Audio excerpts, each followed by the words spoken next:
আমরা সবাই জানি আমরা একটা ইঁদুর দৌড়ে আটকে আছি, কিন্তু কখনো কি নিজেকে জিজ্ঞেস করেছেন এই দৌড়টা থামানোর সাহস আপনার আছে কি না?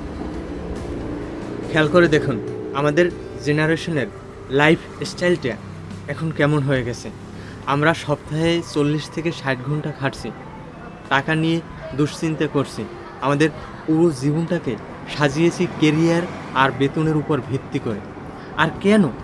যাতে একদিন আমরা এমন এক জায়গায় পৌঁছাতে পারি যেখানে আমরা সেই জীবনটা কেনার সামর্থ্য অর্জন করব, যেটা আমাদের পূর্বপুরুষদের জন্য ছিল একদম স্বাভাবিক, একটা জন্মগত অধিকার। অদ্ভুত ব্যাপার না? আমরা বাগান করার জন্য জমি কেনার টাকা জমাই, আমরা একটু নীরবতা বা শান্তির জন্য মোটা টাকা খরচ করে ডেস্ক ট্যুরে যাই।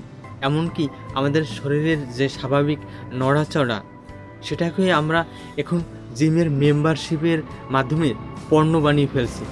আমরা শান্তি কেনার জন্য সিস্টেমের কাছে আমাদের জীবনটা বিক্রি করে দিয়েছি।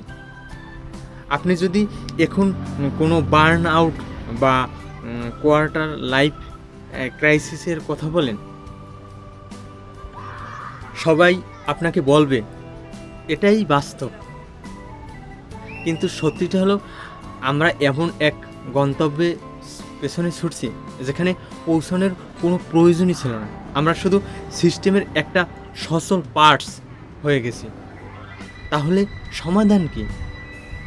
সমাধান হলো বিদ্রোহ। এই শিল্পায়িত পৃথিবীতে আজকের দিনে সবচেয়ে বড় বিদ্রোহ হলো গতি কমানো।